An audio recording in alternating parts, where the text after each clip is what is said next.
So here's the deal. Hasselblad didn't reach out to me. They didn't send me any cameras. They didn't ask me to record any reviews. My channel is too small for that. I'm renting this digital bag, the Hasselblad CFV II 50C, the 50 megapixel version of it, from Glazer's camera store in Seattle. I'm paying full price for the rental, and I just wanted to see for myself. I saw so many reviews online. Hasselblad is pretty aggressive with their advertisement campaign for this digital bag. So I owned the 500 cm Hasselblad film camera, and I was curious what the experience would be like to shoot with a medium format SLR, but with a digital bag. And it looks like a perfect match because if you watched this channel before, I'm on a quest to figure out how to shoot digital-like film, and that looks like the perfect combination, right? It's a fully mechanical camera. You are going to be using the mirror. You're going to be using the waist level viewfinder, shutter speed and aperture controlled on the lens mechanically on the film part of the camera. But then you have a digital bag with a sensor, and just instead of film, you just set ISO in this digital bag, and that's it. There's nothing else to play around with. You can review the image after the shot, but you don't have to. So this looks like a perfect solution, right? So why didn't I pull the trigger immediately and get that digital bag for myself? So I had several concerns. That's why I decided to rent it out and to experiment with it and see how I feel about using it. So concern number one is obviously the crop factor.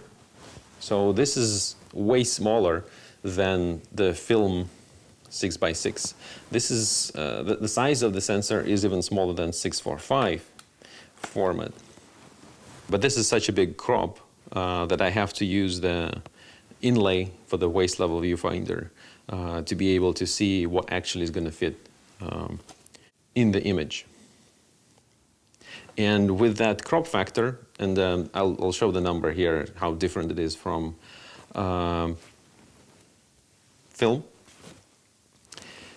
The standard lens on Hasselblad camera is 80 millimeters.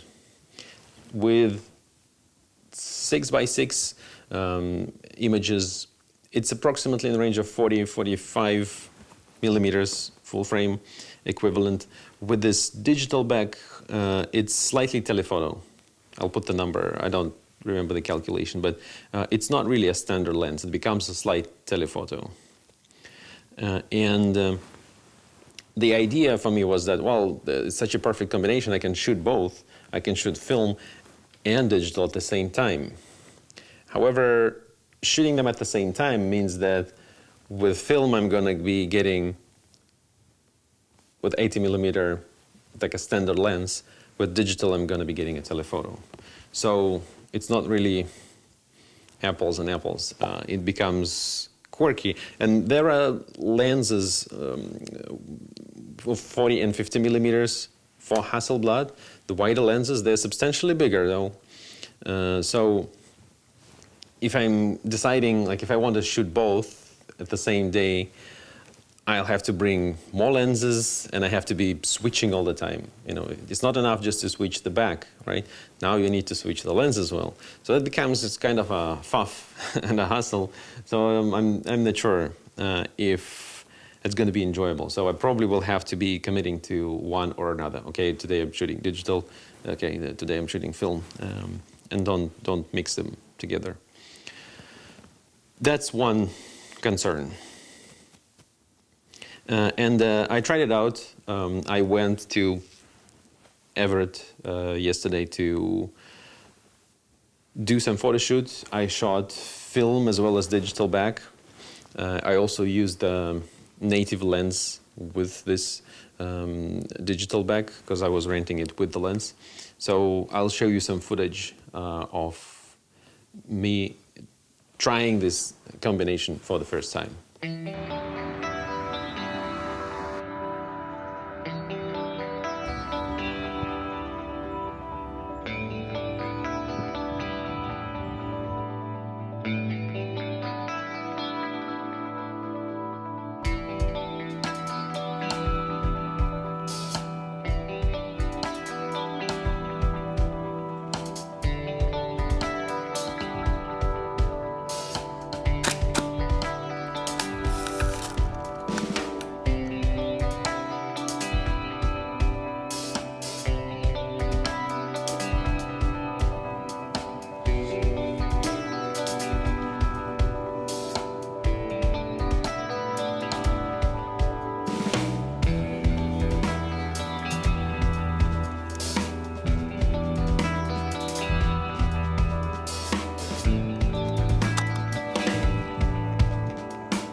The second concern that I had is that I like to shoot the square aspect ratio of the film with this camera. So this digital back can shoot square and expand format as well, which I also like with the medium format digital cameras. It's a 65 by 24 panoramic format. However, with the waist level viewfinder, I managed to find the inlay for 4:3 aspect ratio of this sensor. But I cannot really find anything for the square and panoramic for this specific sensor. You probably can 3D print it, but I'm not really into that much. And the panoramic's probably going to be anyways very thin line in the waist level viewfinder, so it's probably not going to be very convenient to use it in that way with such a small crop. The 4:3 is already way smaller than 6:5, so looking in the waist level viewfinder, I have to pay attention to much smaller surface. And so kind of defeats the purpose of the cool digital back. It can actually shoot a lot of interesting aspect ratios that I enjoy, but with the film camera, I will not be able to use it anyways. So that's a bummer. And to be fair, with this back, you can actually shoot with a live view. So you can use the display instead of the viewfinder.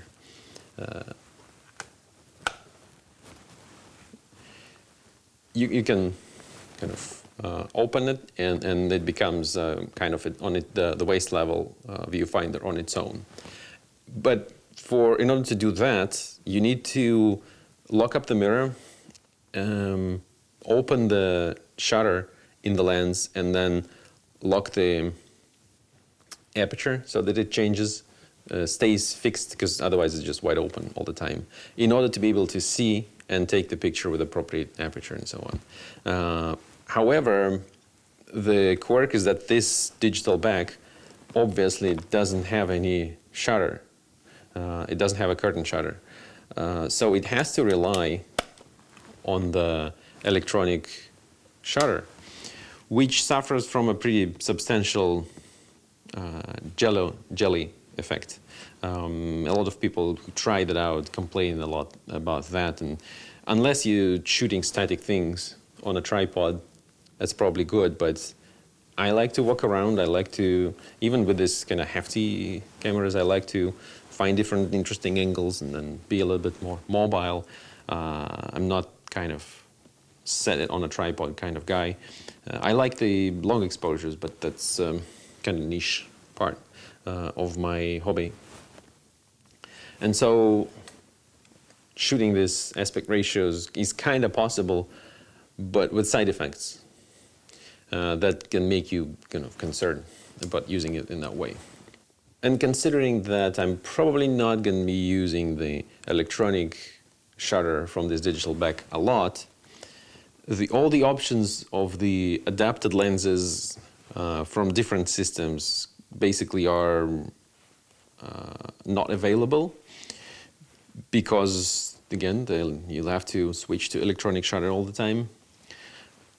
And then I'm limited to just using the leaf shutters from Hasselblad its own series of lenses, and this is kind of substantial investment. They have a bunch of lenses available with different focal lengths, but it's a very limited number of options, basically, which are kind of expensive as well, because they're more collectibles, I think, than practical choice.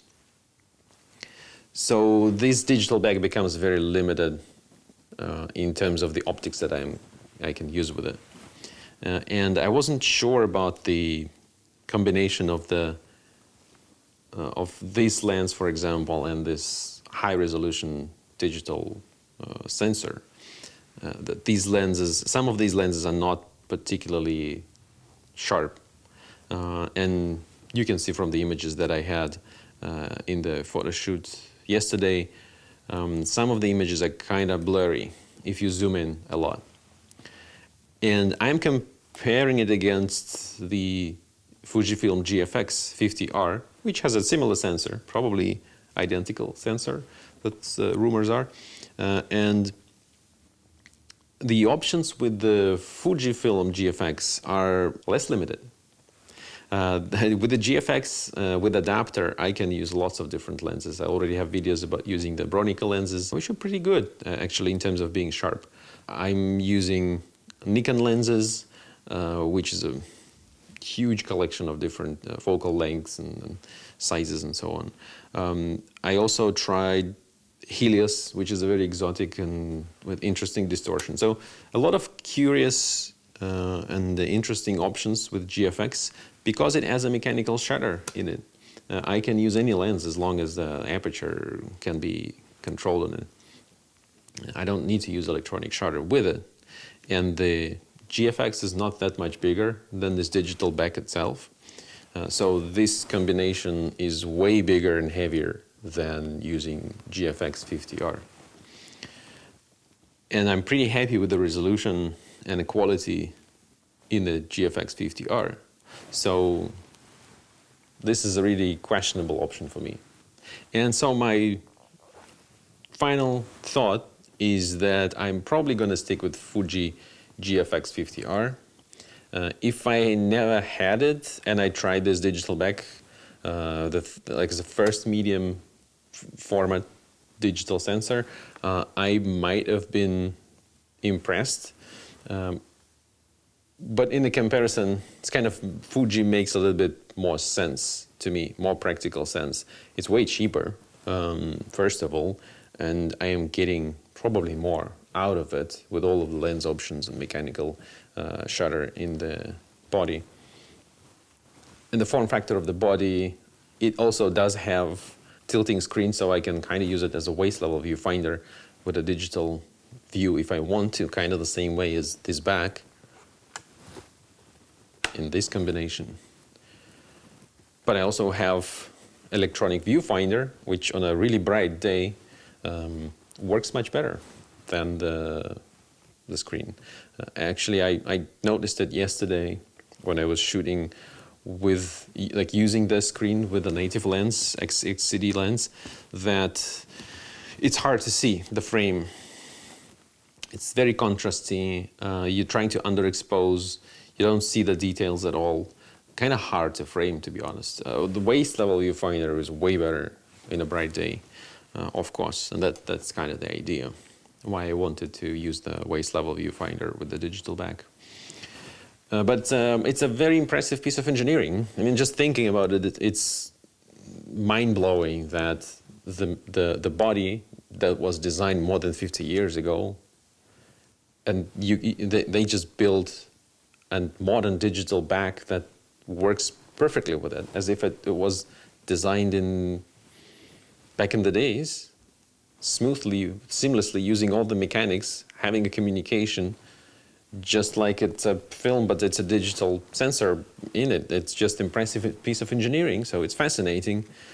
If you have a lot of spare cash, it's a cool thing to get, but I don't think it's a practical choice, given the option of the Fujifilm GFX.